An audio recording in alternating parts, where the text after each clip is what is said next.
we don't really know the impact of a single act of obedience. So that's why, a phone call, a text, encouraging word, even if it's uncomfortable or doesn't make sense, do it because you don't know what's on the other end of it, right? You have no idea.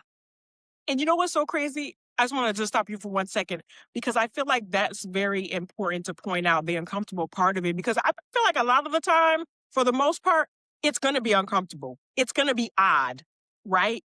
And it's going to be like not making sense. Because if it Mhm. did all of that, we probably would do it in and of ourselves, right? Yeah. So it's almost like look for those things. Like when the guy's saying something to you, look for it to be uncomfortable, look for it to be odd.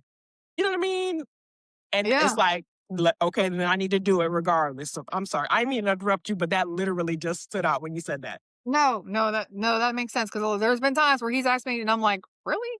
I'm Like, like, get you me? out that comfort zone, right? Yes, yes, yes. Especially with like strangers and stuff like that. Mhm. So, and I have an example. So, and it's been a while since I've seen it, but I still remember it. So, this guy at a church, and I don't remember if he was a pastor or someone working at the church. I don't remember. But this is what I'm talking about, something that doesn't make sense. It's uncomfortable, but there's a reason behind it. So, the Lord told him, someone's going to come up to you today, and I want you to not say one word. And I want you to just give him a hug. That's it. Don't say anything. Just give him a hug, and that's it. He's like, okay.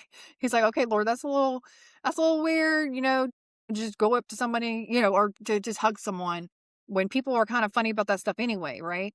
Now, mind you, I think this was at a church. So, anyway, so a guy came up to him at the end and he hugged him. And the guy fell into him and started crying. And basically, the guy told him, "Thank you so much for hugging me. I prayed to God and told him you have one more chance to show me that you see me and that that you see me and that you're real and that you care. And I want someone to come up and give me a hug. I don't want to hear no sermon. I don't want to hear no preaching.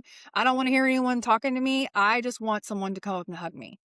So that man's awkward, uncomfortable act of obedience was an answer to that guy's prayer, proving that God sees him, confirmation, right? So I still get chills thinking about that story. I watch.